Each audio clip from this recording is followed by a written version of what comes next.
Hello everyone, my name is Lucas and I'm currently a co-founder at CYASR.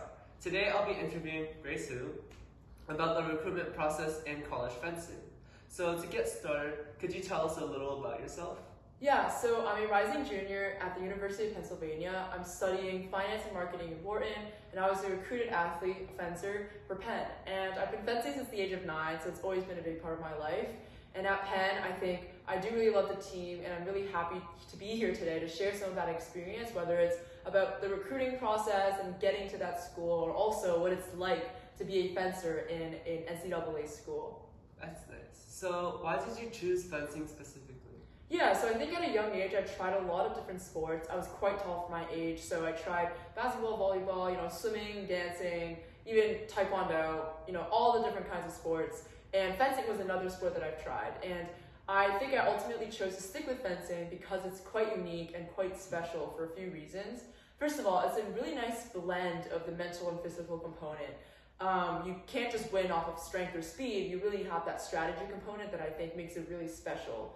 And you really want to outsmart your opponent. So I really love that challenge of the mental and the physical part. And I also think that as an individual sport, it was easier for me to go quite far as an individual. I didn't have to rely on a team, for example. And of course there are its pros and cons, but for me as an athlete at a young age in high school, it was easier for me to go to higher heights in my sport of fencing. Yeah, so after the quick little introduction, let's move on to your high school process. So how was the balance between fencing and education? Yeah, so for context, I went to Bayview Secondary School for high school. I was in the IB program, pre-IB grades 9 and 10, and then IB diploma program grades 11 and 12. I loved my high school experience, but I do think that the balancing part is a challenge, and I think I've learned a lot throughout the 4 years as well. Now, the biggest things I've learned from balancing schoolwork and fencing is honestly time management. I think we hear it a lot, but it's, oftentimes I'm traveling, every other weekend to fence, whether it's in the US, whether it's internationally in Europe or South America. I'm constantly on a plane, on a car, sometimes missing class or even rescheduling my tests. So I think managing my time was super important, and my high school experience is probably quite different from my peers just because I'm constantly traveling and missing school. But yeah, I'm really grateful for those 4 years though, because I feel like it's taught me a lot that I even apply nowadays in college or even in work life. So yeah, there's some quite valuable experiences there. Wow. So through these experiences, were there any mental or physical struggles within? Yeah, so I think definitely at times, nothing is ever a smooth path, which is actually why it's exciting. But I would say starting with the mental strains, I would say the hardest part is maybe, catching up on work. And I think the only times where I would feel really mentally strained or stressed is when I don't actually have my time managed well, or I'm really working to the last second because I'm behind on some schedules. When that happens, I definitely feel a lot more stress, and I've had times where it's really, really, overwhelming, especially during exam seasons. But usually, for the most part, if I'm able to plan a week ahead, I can space my workout, I can see the timelines, and I can make sure that I can hit those timelines, then I'm usually not, mentally strained. The physical part, I feel like as an athlete, it's quite natural to be physically strained, and travel just kind of adds another degree or another layer of physical stress to that. But I feel like, since we've traveled since a young age, I've been accustomed to it, and yeah, I like the challenge. That's nice. So through these high school experiences, obviously you went through the recruitment process. So can you tell us a little bit more about the recruitment process? Yeah, so just for those who don't know, recruiting is basically another way that people can get into a college or get to know a college more. It's a separate process on top of the regular application process for athletes. And for me as a fencer who really, really wanted to pursue fencing in college at an NCAA school, I was going through the recruiting process. And the timeline is it starts the summer after your grade 10 year.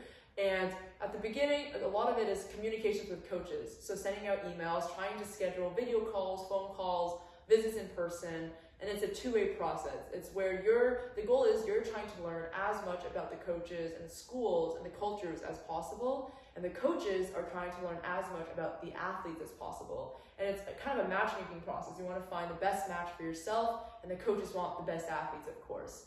So I think in some ways it's quite stressful thinking about all the coaches and which schools I want to go to and who, how I come off as an athlete, all of that. But at the same time, I think it's really valuable in learning about yourself and also in figuring out what exactly do you want from school, from a team, from a coach, right? And I think that is all that the recruiting process is about. And in the process, I did get to learn a lot about some of the schools that I looked at, and ultimately I did land on Penn. That's nice. So a little bit of an add-on to our previous question.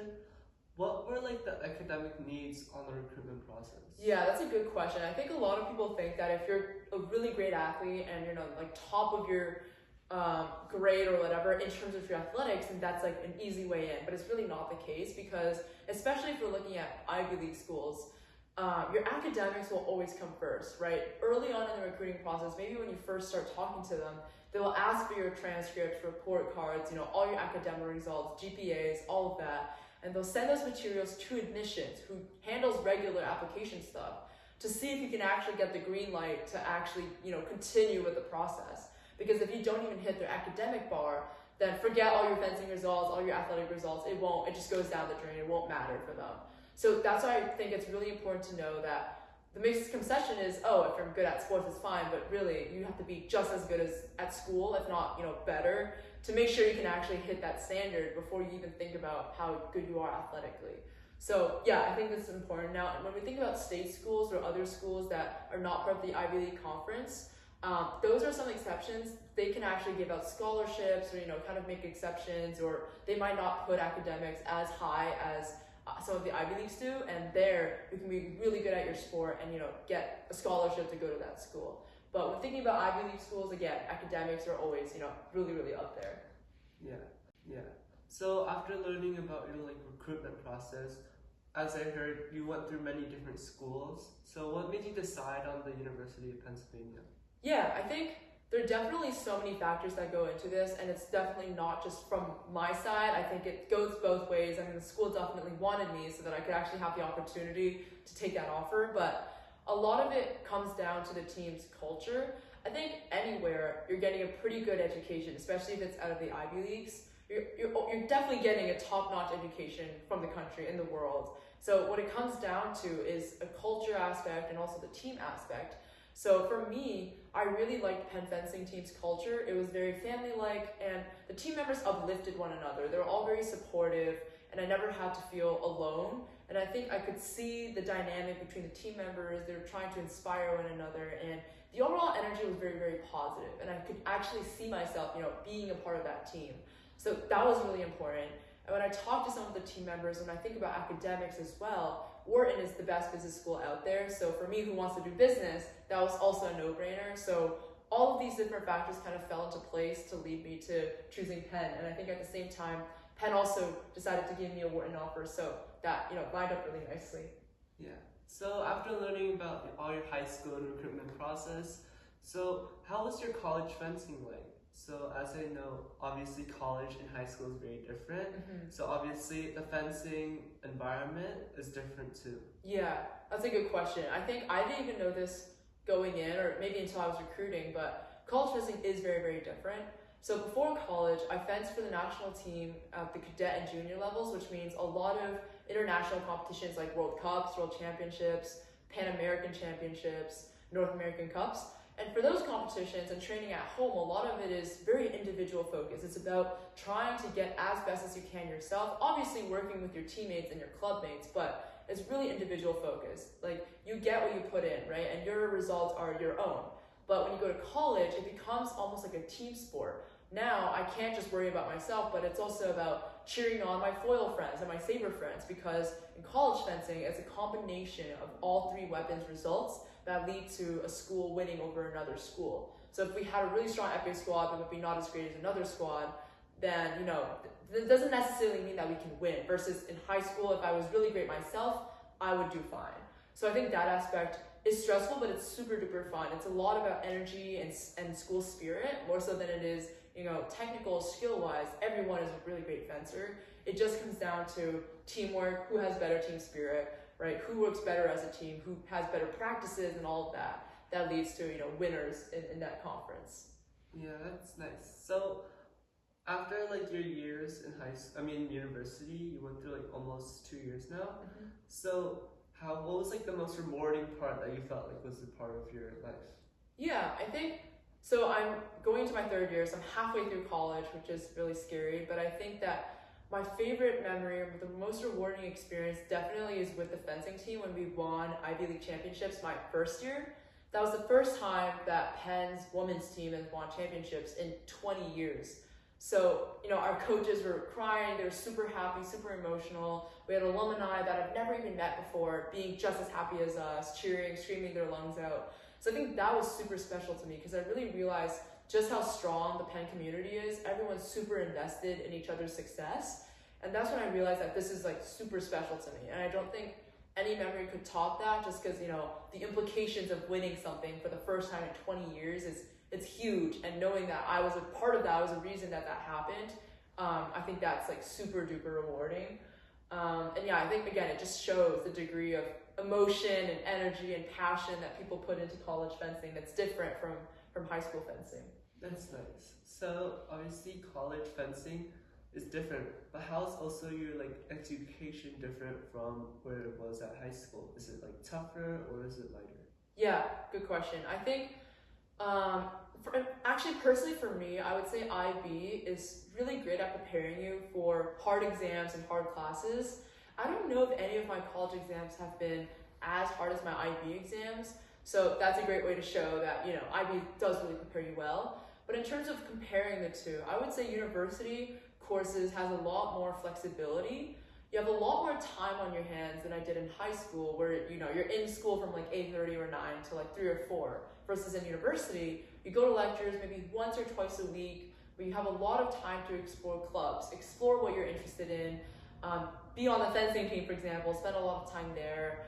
And there's a lot of extra time that you want to manage well to make sure you're actually very successful. So I think it's harder on that time management piece. You also have to learn how to cook, how to clean, how to take care of yourself. You're not living with your parents anymore. So there's that component versus in high school, it's just more mentally tiring because you're constantly in school, at practice, whatever, traveling.